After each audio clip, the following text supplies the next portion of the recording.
nos hemos preguntado cómo la conciencia nos va llevando a mostrarnos de una manera o de otra. Entonces, respecto a eso, queremos hablar el día de hoy y para eso tengo aquí a Karina Romero Minuti. Hola, Cari, ¿cómo estás?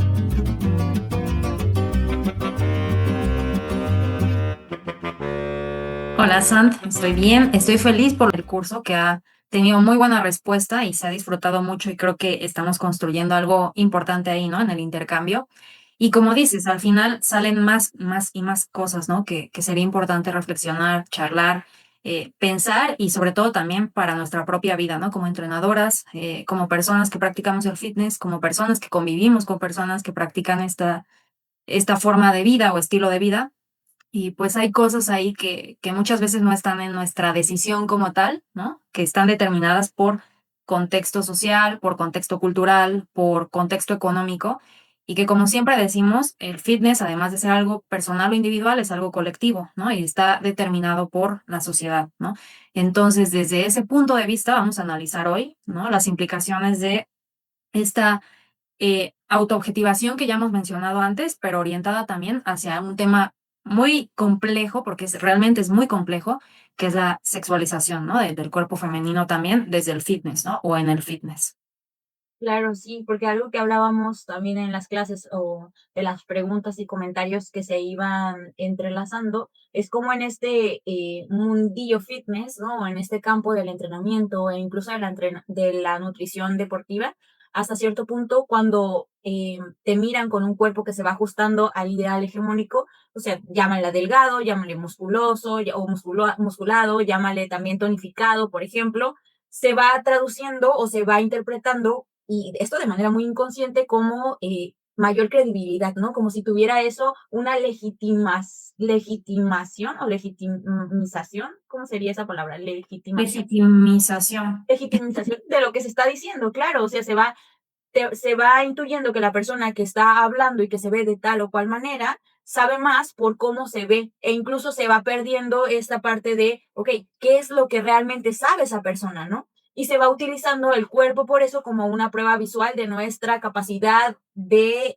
decir las cosas, pero también nuestra capacidad de saber sobre un tema en específico, ¿no? Y a esto es a lo que hasta cierto punto Bourdieu llamaría el capital corporal, ¿no? El valor social que se le va atribuyendo a la apariencia física y a las capacidades corporales también de una persona por cómo se mira. Esto es algo muy simbólico, pero es cierto que el cuerpo, hasta cierto punto, tiene esta presión social de mostrarse apto para ser considerado legítimo, ¿no?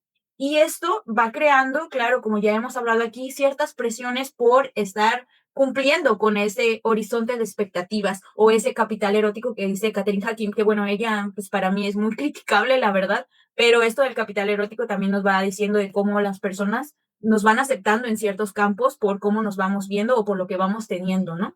Como, sí, el capital erótico. Y bueno, esto me parecía bastante interesante porque uno de los comentarios que hablaban, e incluso decía Lau, por ejemplo, que ya lo hemos hablado tú y yo, es, ok, ¿hasta qué punto vamos cuestionándonos cómo nos estamos mostrando, ¿no? Cómo nos estamos moldeando, y esta es mi interpretación detrás de lo que dijo, cómo nos estamos moldeando de acuerdo a cómo nos van comentando también, e incluso esto cómo nos va reduciendo hasta cierto punto a simplemente mostrarnos, pero el contenido queda a veces muy vacío, ¿no? Y ahí yo creo que hay mucho que reflexionar y por eso es que quisimos retomar este tema, esta temática también de el dilema de cómo nos mostramos, ¿no? Y aquí hay otros estudios que a mí me gustaría hablar, pero primero pues quiero que tú nos digas qué opinas sobre eso. Es que todo esto hay que entender, como decía, que tiene, o sea, un trasfondo histórico y político también, ¿no? O sea, no es algo de los últimos años nada más, sino que se viene gestando históricamente, ¿no? Y esta asociación también entre eh, la mujer con la sexualización y con la parte más física o más biológica y no tanto con la parte más intelectual, tiene fundamento político, ¿no? Y es una cultura, pues una cultura que habla de la ontología de lo femenino, ¿no? ¿Qué es lo femenino? Y eso es muy importante tenerlo en cuenta porque lo femenino está asociado, por un lado, a la reproducción, por otro lado, a la seducción, ¿no? Y pareciera que estamos oscilando entre esas dos imaginarios de lo que es la mujer. Eh, y eso sí deviene en ciertas prácticas que podemos ver hoy en día, por ejemplo, en redes sociales, ¿no? En donde también se genera una confusión porque los movimientos feministas de liberación del cuerpo y de la sexualidad también influyeron, ¿no? En esta apropiación corporal, lo cual es real. La mujer ahora se puede mostrar cosa que antes no podía, ¿no? Estaba muy metida al ámbito de lo doméstico, ¿no? Y los espacios cerrados, ¿no? Y la ropa, todo, siempre cubriendo el cuerpo de la mujer. Hoy en día eso no ocurre, entonces pareciera que somos más libres en cierto sentido, pero también hay que ver que tanto la cultura, digamos, o la industria o la mercantilización se ha aprovechado de esta liberación para generar más producción, más ventas y generar, eh, pues sí, una industria del cuerpo de la mujer, se podría decir, ¿no? A través de muchas cosas que vamos a ir analizando hoy, pero al mismo tiempo también tiene que ver con cuestiones de dominio, ¿no? Y control del cuerpo de la mujer. Entonces, ahí se están conjugando tanto la cuestión de los juegos de poder entre género, como también los juegos de poder económicos, ¿no? Y clasistas y de muchos tipos en términos sociales. Sí, total, Entonces, total. eh, Sí. pues es importante ver eso, ¿no? Saber cómo se entiende lo femenino y a partir de ahí tomar decisiones de cómo nosotras vamos a vivirnos desde lo femenino. Sí, es como lo que, bueno, yo aquí retomo a Guy Debord y que él escribe sobre la sociedad del espectáculo también, ¿no? Y eso es Ujú. bastante interesante de poderlo poner sobre la mesa porque vivimos en un mundo en donde ya las redes sociales nos van, o sea, van formando una identidad también o van siendo parte de la identidad performativa que vamos teniendo, ¿no? Que como hablábamos también ya en otros episodios, esto es algo cambiante y dinámico, pero tomar en cuenta de cómo es que el hecho de no solo cómo nos mostramos, sino también qué es lo que seguimos, qué es lo que estamos viendo, cómo evaluamos lo que estamos viendo, también repercute mucho en la presión que nos autoimponemos o en la autoobjetivación que ya hemos hablado, la internalización de la mirada externa. Esto yo creo que ya quedó clarísimo para las personas que han estado siguiendo este podcast, pues ya hemos hablado de esto como en varios episodios, así que voy a dejar por acá arriba el episodio, sí, o los episodios en donde estuvimos hablando sobre ello para que solamente le hagan clic y vayan ahí al terminar este, porque pues también sería interesante que pudieran terminar este o no sé, pues ya es su opinión ahí, no me quiero enredar. Pero bueno, lo que quería mencionarte sobre el estudio también de Living the Paradox, porque fíjate que pues, se puede alinear muy bien a lo que tú estabas diciendo, porque se hizo un estudio en 2004 por Vicky Crane y Priscilla Choi, y ellas lo que querían responder justo era esta pregunta de cómo las atletas van negociando las expectativas sociales de la feminidad con su propia condición atlética. Para ello, ellas analizaron o realizaron una investigación cualitativa en donde lo que querían era, pues, hablar con las 21 atletas, fueron 21 atletas universitarias de una división, bueno, de una universidad de Estados Unidos, que no era un grupo homogéneo, sino más bien había corredoras, había gimnastas, había jugadoras de fútbol, de voleibol, de rugby, de hockey también, y bueno, entre otras más. Y algo que ellas empezaron a hacer pues, fueron las entrevistas, ¿no? Entonces, eso lo que les permitió fue tener una perspectiva pues amplia, poderles dar la oportunidad del diálogo, la oportunidad de tener un espacio de confianza para poder hablar pues de manera libre también sobre estas percepciones de la imagen corporal, de la musculatura y de la feminidad, ¿no? ¿Cómo se sentían ellas al respecto? Entonces, de lo que ellas van concluyendo o fueron concluyendo o se dieron cuenta es que las deportistas viven en una paradoja constante, ¿no? Entre que quieren rendir en su deporte, quieren ser las mejores atletas, quieren llegar pues a ser atletas de élite o continuar siendo atletas de élite con la corporalidad que se vaya formando, pero a la misma vez sienten esta presión social por cumplir estos mandatos de feminidad, ¿no? O sea, es como una paradoja entre que sí ser fuerte, sí ser musculosa, sí ser, tener una buena composición corporal o una composición corporal para lo que yo quiero hacer, una funcionalidad para mi deporte, pero a la misma vez tengo que estarme mostrando de que no por eso soy o dejé de ser femenina. Y esto es algo que hemos visto también en el podcast de Science y Fierros, por ejemplo, donde hemos entrevistado a diferentes culturistas y algo que yo retomo y que me he dado cuenta de manera muy particular es que de acuerdo a la categoría también son las como de la categoría que tienen las atletas o que van teniendo las atletas que vamos entrevistando, son como las presiones que se van queriendo cumplir hasta cierto punto, ¿no? O que se van teniendo a veces. Por ejemplo, no sé, cuando son categorías en donde se necesita más musculatura, pareciera que se tiene que justificar más de que no he dejado de ser mujer, ¿sabes? Y por eso es que yo retomaba, o se me hace de mucho valor esta parte que tú impartías en la clase, en donde mostrabas o dabas cuenta que cuerpo de mujer no es lo mismo que cuerpo femenino. Sí, y es que además, o sea, en el deporte se puede ver con mucha claridad, pero creo que hoy en día también lo podemos ver mucho con más claridad en el ámbito del fitness, por ejemplo, en redes sociales específicamente, ¿no? Claro. Está este hashtag de Fit Inspiration, que es tan común, eh, se ha estudiado y, por ejemplo, en un estudio sobre cómo el algoritmo premia, ¿no? Ciertas conductas Total. en Instagram relacionadas con este hashtag, se ve que las publicaciones de mujeres en ropa interior tienen un 54% más de probabilidades de aparecer ante los usuarios. Y en el caso de los hombres, un 28%, ¿no? Entonces, esto no es casualidad. Eh, entonces, podemos ver cómo el algoritmo está impulsando cierto tipo de contenido y pues al final las personas que están ahí, que quieren vender y que lo están haciendo con fines para de algún tipo lucrativos, pues obviamente van a actuar acorde a lo que está premiando el algoritmo, ¿no? Entonces, ¿hasta qué punto es una decisión personal, ¿no? Sí, en el sentido de que tú lo estás decidiendo para conseguir un objetivo, pero al final está moldeada por cómo el algoritmo te está diciendo que tú te tienes que mostrar. Entonces, entran ahí esas paradojas que tú dices, ¿no? Quiero llegar a más gente, bueno, entonces voy a tener que hacer algo que a lo mejor no es necesariamente lo que yo haría de otra manera, ¿no? Puede que habrá quien sí, ¿no? Puede que habrá quien no, pero al final lo que estamos viendo es cómo el medio nos está orientando hacia ciertas tendencias, ¿no? Y eso no lo podemos obviar, es muy importante. También hay otro estudio que analizó 1,000 imágenes, igual etiquetadas con ese hashtag. El 52% de esas imágenes mostraba personas, ¿no? Esto también es importante porque al final Fit Inspiration puede ser prácticas, pueden ser objetos, pueden ser lugares, espacios. El Exacto. 52% eran personas. Y de esas, el 90% tenía un bajo porcentaje de grasa corporal, ¿no? Eran personas muy delgadas y el 55% musculosas o musculadas, ¿no? Eh, y al final se ve cómo hay una asociación también en esas imágenes entre ser sexy y ser fit, ¿no? Esta idea de fit is sexy, ¿no? Entonces, igual se ve la sexualización a través del concepto de fitness. Y no tendría por qué ser así necesariamente. Se ha naturalizado, ¿no? Se ha naturalizado que si eres fit es porque también eres atractivo sexualmente. Pero hay muchas formas de ser fit que no incluyen esa parte estética, ¿no? Y eso es lo que queremos cuestionar hoy, ¿no? ¿Por qué se ha privilegiado ese contenido? ¿Por qué se ha normalizado esa forma de mostrar los cuerpos en algo que tiene que ver también con rendimiento, con capacidades físicas, con funcionalidad y con muchas otras cosas?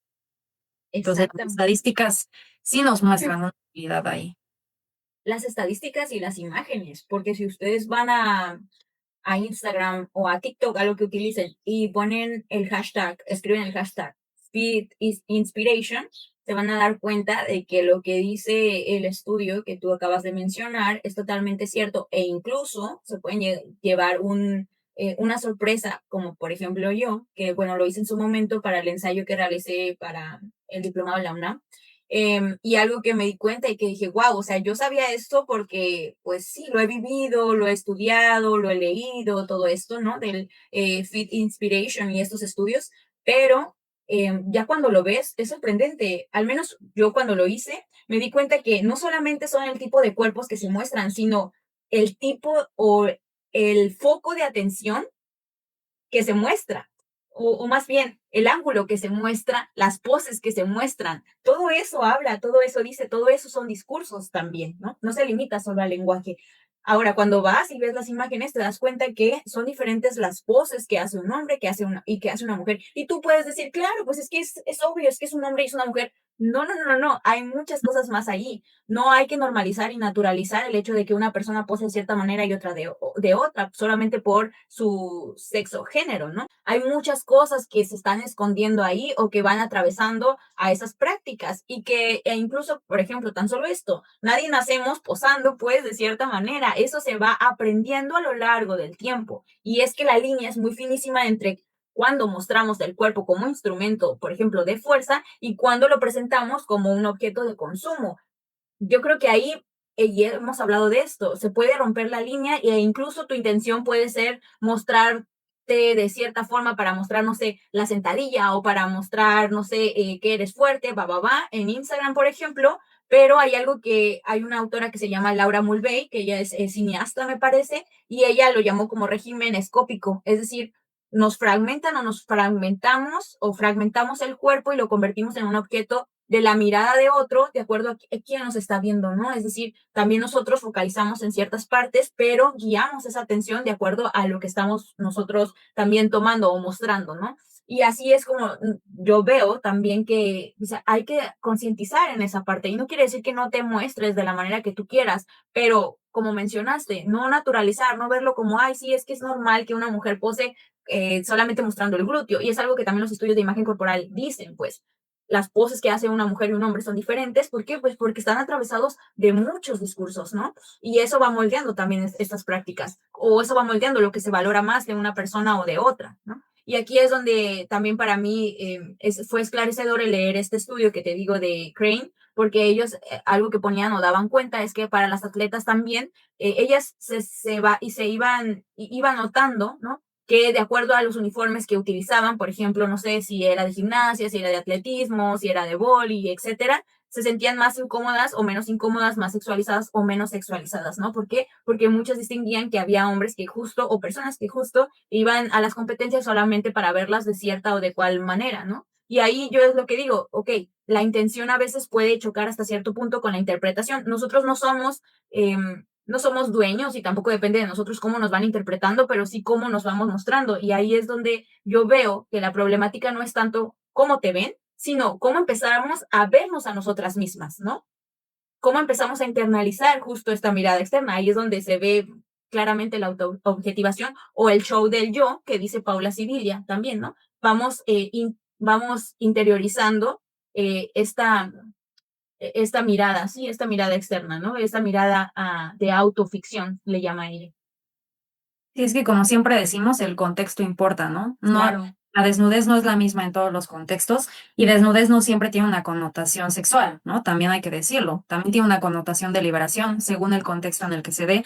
Pero es cierto que el algoritmo, por ejemplo, en este caso, o los medios masivos de comunicación, impulsan un tipo de sexualización, ¿no? No es que se dé en términos generales ni se muestren todos los tipos de cuerpos, ¿no? También hay una idea hegemónica de la sexualización que está conectada con la idea hegemónica de un cuerpo ideal y estético, ¿no? Y eso no lo podemos dejar de lado tampoco, ¿no? Porque así como se permite que ciertos cuerpos se sexualicen o se muestren en redes, hay otros cuerpos que son penalizados por hacer lo mismo, ¿no? Y normalmente son cuerpos de personas con otro tipo de corporalidades, ¿no? O mostrando otras partes del cuerpo, ¿no? O personas que no se identifican con un género femenino o masculino, ¿no? Entonces ahí vemos cómo también se dan estas maneras de discriminación y de rechazo justo. hacia otras formas a través de la sexualización o la no permisión, ¿no? O la penalización de ciertos tipos de sexualización. Eso por un lado, y también hay que decir, porque no podemos perder de vista que esto se está llevando a efectos mucho más graves, ¿no? Que también las infancias son las que están viendo y consumiendo este contenido, ¿no?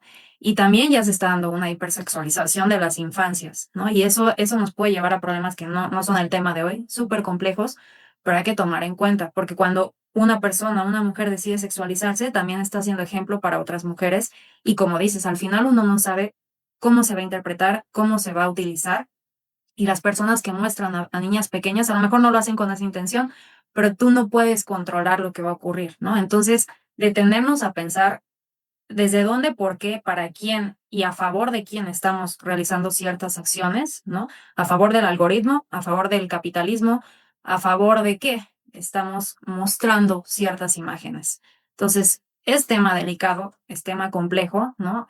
Se entrecruzan muchas cosas, pero algo que me parece importante también decir, eh, y que como mencionamos mucho aquí a Irene Mazzotti, y va a estar pronto, ella lo plantea o plantea la sexualización como un problema de derechos humanos, ¿no? Que trasciende la parte de la agencia individual, eh, porque al final está promoviendo modelos normativos en todos los aspectos, ¿no? De cuerpo, de lo que es deseable, de las dinámicas que son permitidas o no entre géneros, entre clases, o sea, está atravesado por muchas cuestiones políticas que no podemos que no deberíamos dejar de observar, ¿no? Entonces, pues sí, es tema complejo. A mí se me hace sumamente complejo ese tema.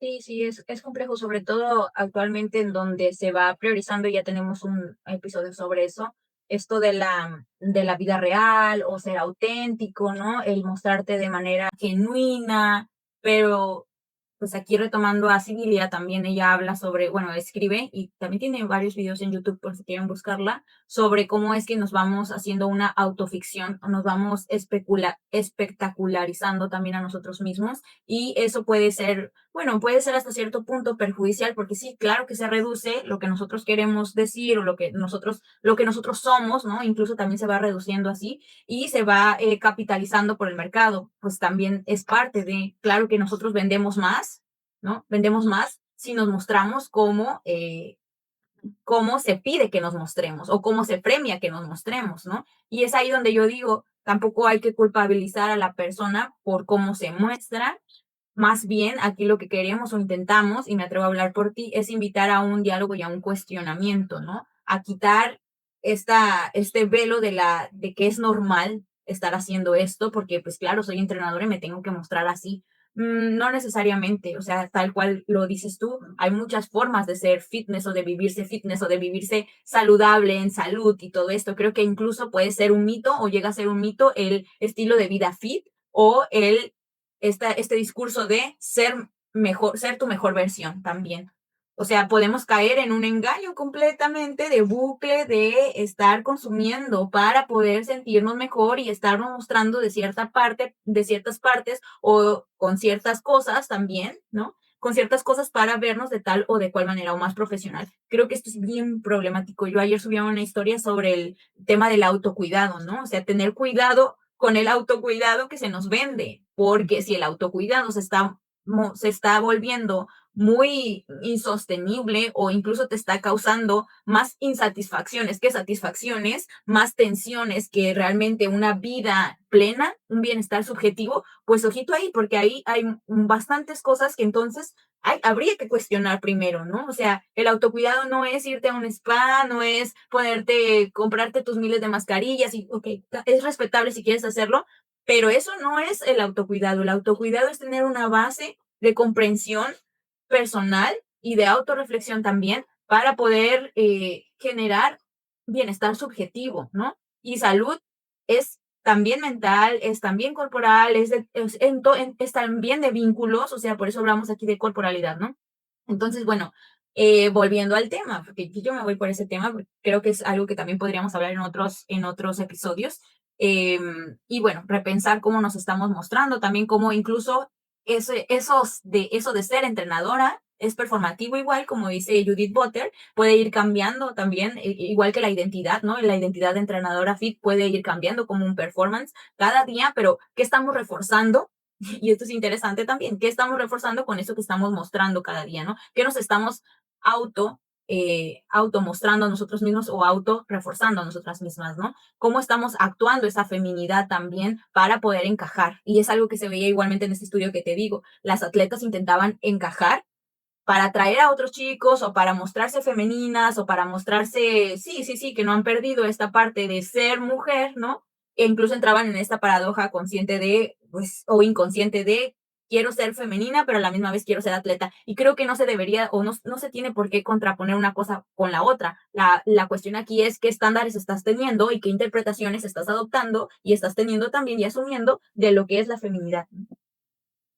Y es que también esto se entrelaza con otro tema que hemos platicado ya, de cómo muchas veces como entrenadoras, si tú quitas la parte visual o estética, ¿no? Como un factor importante, entonces pareciera que constantemente tenemos que reafirmar nuestra intelectualidad, ¿no? O sea, como que constantemente tenemos que estar mostrando que, bueno, a lo mejor no es tan importante lo estético, pero mira, te voy a reafirmar que sí sé esto, sí sé lo otro. Y yo no digo que eso sea algo negativo en sí mismo, pero pareciera que entonces, si no estamos dentro del ámbito eh, más visible o dentro de la configuración de, por ejemplo, cuando estamos promoviendo nuestro contenido, en donde estamos mostrando nuestro cuerpo, entonces necesita ser excepcional intelectualmente para conseguir un alcance masivo, ¿no? Entonces, por eso es mucho más sencillo recurrir a la otra parte.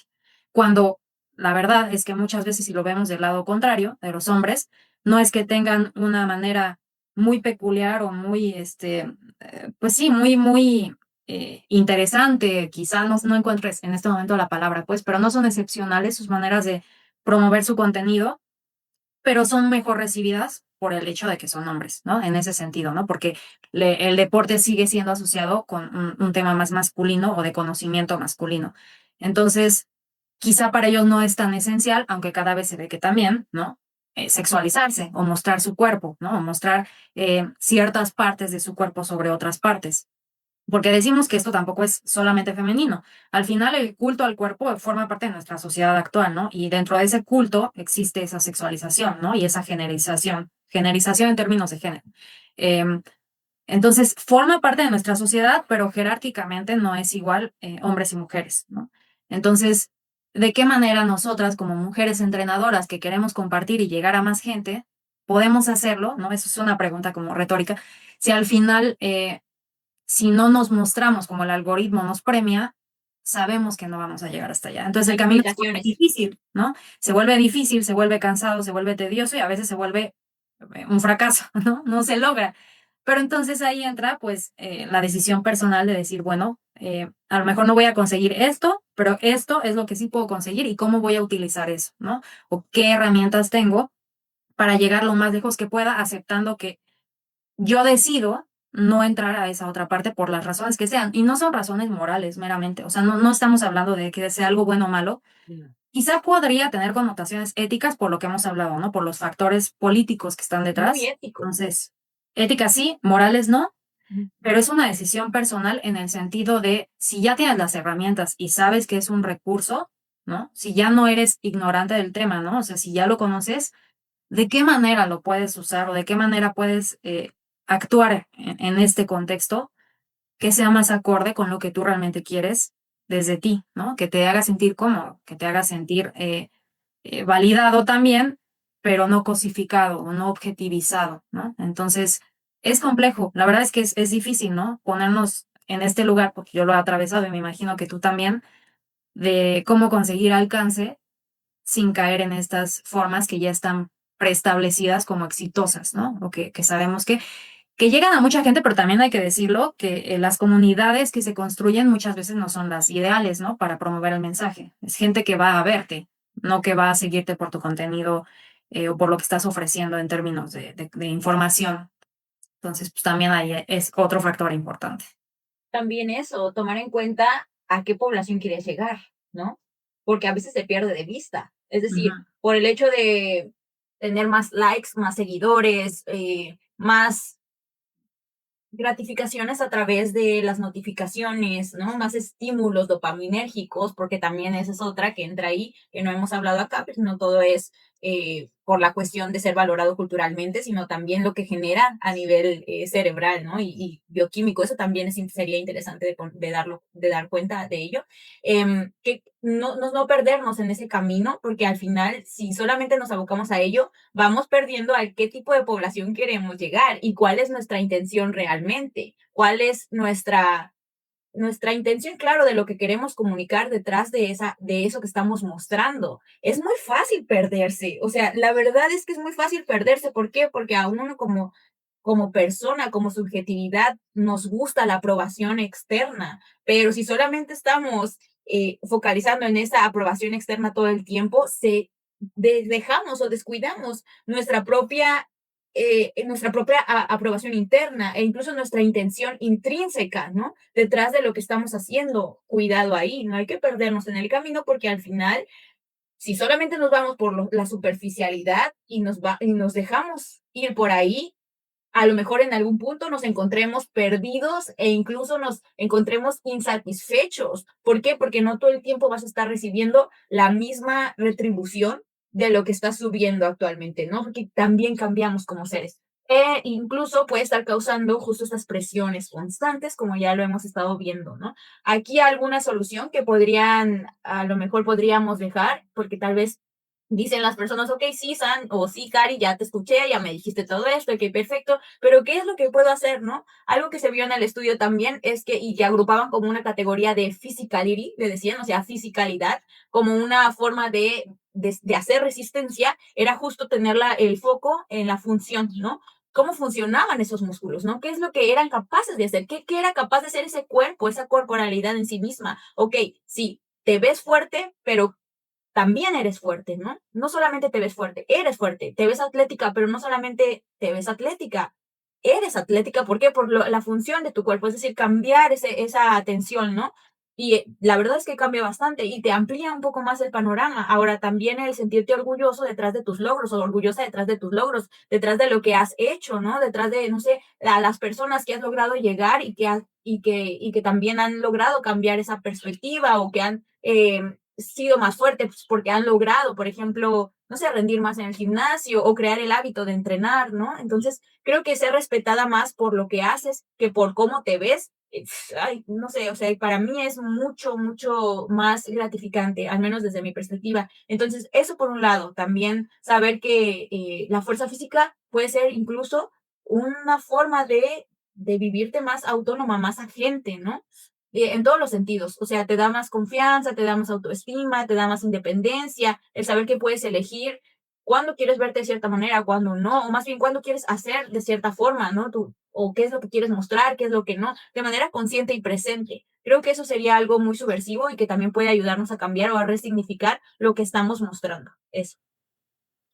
Sí, sí, tienes razón en que a veces pareciera que no se dan muchas opciones, ¿no? Se dan muchas, muchas críticas, muchos cuestionamientos, pero ya cuando uno lo lleva a la práctica dices, bueno, y ahora cómo lo hago, ¿no? ¿Qué hago? ¿No? Porque, por ejemplo, yo que me he enfrentado a eso, eh, pues yo opté por mejor ya no subir mi imagen, ¿no? Contenido de mi cuerpo, Te contenido, entiendo. porque además para mí también representa un factor estresante, ¿no? De conflicto con mi imagen corporal, que a veces ya ni siquiera tiene que ver con el otro o con cómo he recibido o no, sino con yo cómo me estoy observando a mí misma, ¿no? Claro. Entonces, pues también creo que es una forma de resistencia válida el hecho de decidir, bueno, pues yo no me voy a mostrar, ¿no? O sea, y yo a lo mejor en ese sentido yo estoy decidiéndolo porque, claro, mi público o la gente a la que yo entreno pues es presencial, ¿no? O sea, yo no trabajo a través de las redes sociales, lo cual para mí es una ventaja desde ese sentido, ¿no? No necesito mostrarme para conseguir clientes, ¿no? En mi caso, lo cual también limita mi espacio de trabajo, ¿no? Y lo vuelve también, o sea, tiene sus pros y sus contras, ¿no? Pero existe esa posibilidad, existen otras posibilidades, como tú dices, ¿no? O sea, mostrar más desde la conciencia, qué quieres compartir, qué no, eh, contextualizar las imágenes, como a veces tú lo haces también, que es importante. A lo mejor no todo el mundo se da el tiempo de hacerlo, pero habrá quien sí, y poco a poco va llegando la gente indicada, ¿no? Digamos que indicada en el sentido de que vas a compartir ideales en cuanto al ejercicio, en cuanto a la funcionalidad, en cuanto a la estética también, y eso va generando una comunidad que sí te permita pues de alguna manera desarrollarte profesionalmente, ¿no? Porque también hay que entender, y yo creo que eso no se dice mucho, pero no todo el mundo tiene que ser hiper exitoso, hiper famoso, hiper para ser exitoso, más bien hiper popular para ser exitoso. No todo O el mundo. tener muchos seguidores, porque Ajá. creo que eso es lo menos.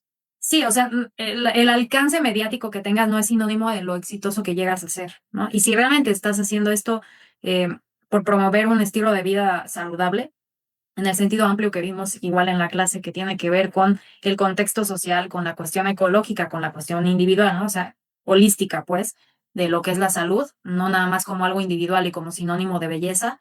Eh, entonces se puede promover de muchas maneras, en donde sea secundaria la parte de mostrar el cuerpo o de verte de una forma determinada, ¿no? Como parte de el ser entrenador, pues, o sea, sí se puede diferenciar cómo te ves del tipo de profesional que eres.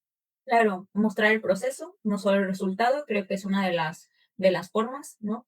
También hablar de lo que podemos hacer con el cuerpo, no solamente del cómo se ve nuestro cuerpo, y sentirnos orgullosos, orgullosas también de los procesos, ¿no? Dar cuenta de los procesos. Vemos las fotos, subimos las fotos, está bien, cada quien, ¿no? Pero esas fotos tienen sí, un contexto, pero también una historia, o sea, un proceso detrás, que no todo el mundo las obvia o las toma en cuenta. Pues a veces decimos, quiero verme como tal o como cual, o mira, esta es mi inspiración, va, papá, pero ¿qué es lo que esa persona está haciendo para verse de esa manera?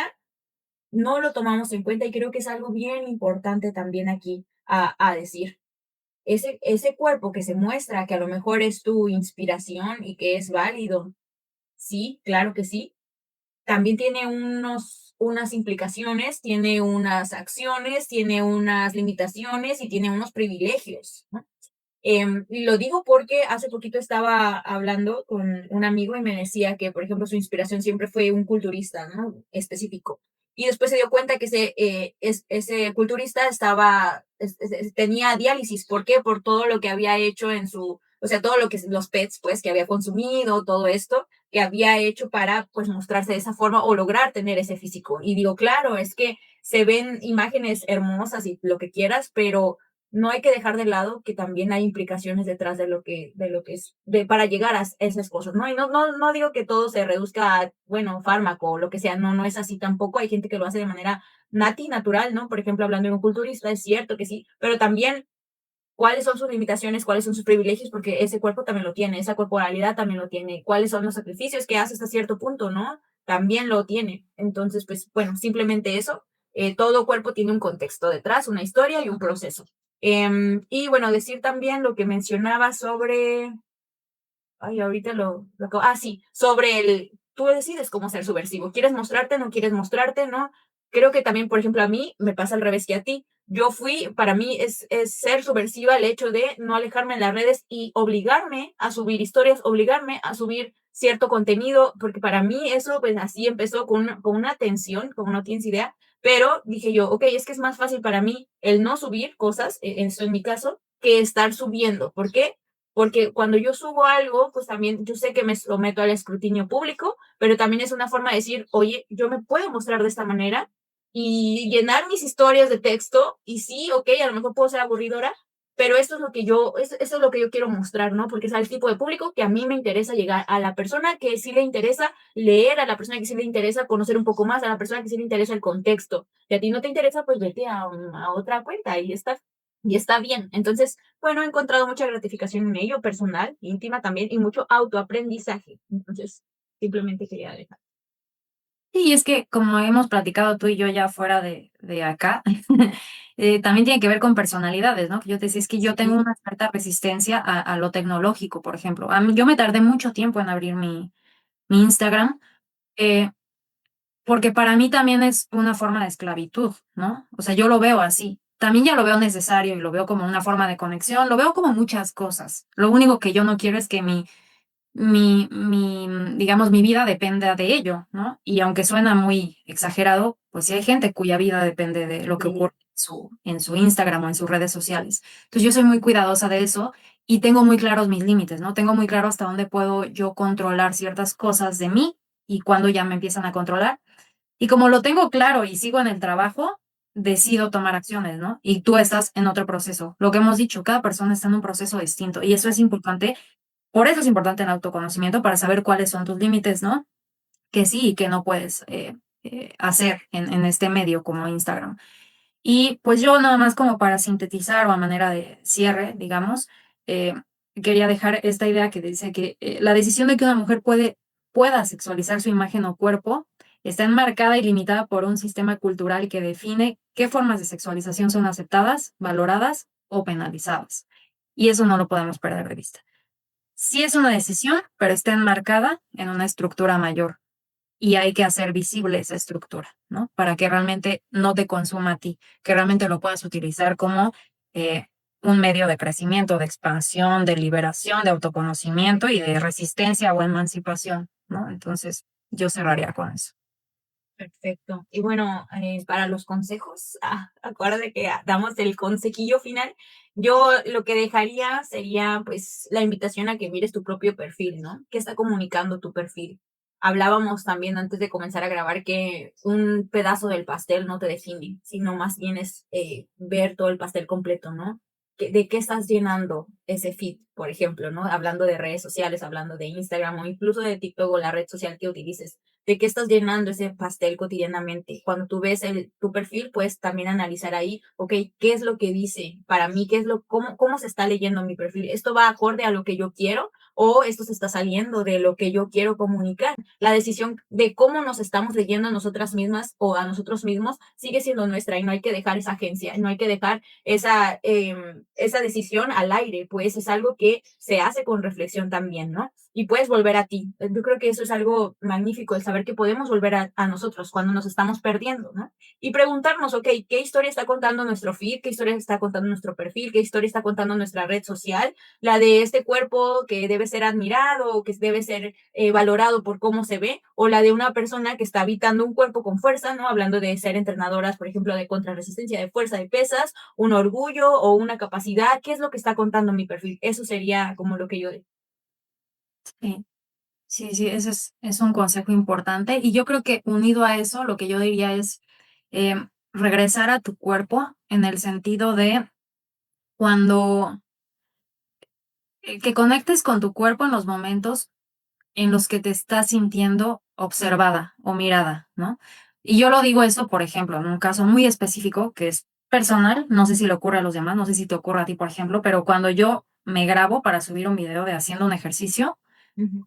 la sensación interna que tengo es distinta que cuando no me estoy grabando. O sea, cuando siento que puede haber una mirada externa, algo en mi interior cambia, ¿no? Y es una sensación de angustia incluso. Entonces, atender a eso, no para dejarlo de hacer, ¿no? O sea, no porque eso diga, ah, entonces está mal y no te grabes, sino para también ir conociendo qué cambia dentro de ti cuando te sientes observado, ¿no? Y trabajar también en eso, ¿no? Porque la idea es que puedas estar siendo observado y que adentro de ti haya también tranquilidad y paz y bienestar, ¿no? Que no dependa de la mirada del otro lo que haya dentro de ti. Entonces creo que eso es algo en lo que hay que trabajar también para Y poder exponerte en redes sociales. y es muy bonito eso, ¿no? Pero justo eso se trabaja haciendo, ¿no? Y eso cambia haciendo, y eso se reflexiona haciendo. Cuando yo me empecé a grabar también, sí sentía lo que dices de, ay, no, pues siento que ya no soy la misma o que debo de actuar de cierta o de cual forma. Y poco a poco eso ha ido cambiando. Me he empezado a sentir más cómoda. Pero claro, hay intimidades que no comparto, pues, porque prefiero yo, pues, claro, estar en mi propia comodidad, podríamos decir, y no tener que estar pensando en, porque claro, ¿qué pasa? Ay, ya se me va a llenar la memoria, o ay, ya grabé demasiado, o ya, o sea, esas cosas también vienen a la mente, ¿no? No solamente en cómo me estoy viendo, sino también en el dispositivo que estoy utilizando. Entonces, claro que cambia la experiencia, y yo creo que siempre va a cambiar la experiencia. La cosa aquí es qué tanto cambia y qué tanto te cambia a ti la forma en la que tú estás expresándote, ¿no? Simplemente eso. Bueno, pues Karina, muchísimas gracias. Cerramos por hoy. Cerramos por hoy exitosamente. Pero bueno, gracias por estar aquí conmigo, gracias a todos los que se conectaron el día de hoy. Bueno, se conectaron. Bueno, que nos escucharon, ¿no? Que nos Te escucharon. digo un comentario de curso. Como el curso, sí, sí, sí. Gracias a todos los que nos escucharon hasta esta parte del episodio. Los invitamos a suscribirse, a darle like y también a compartir si este episodio y este podcast también les está gustando. Igualmente a dejarnos sus inquietudes, ya sea por acá o por el Instagram de Atípico Fitness Podcast. Cari tiene sus redes sociales, la pueden seguir ahí. También es privado, pero síganla. Vale mucho la pena, vale mucho la pena. Y bueno, yo también tengo mis redes sociales en Instagram, así que pues cualquier cosita estaremos pendientes. Gracias y nos vemos en la próxima de Típico Fitness Podcast. Bye. Adiós.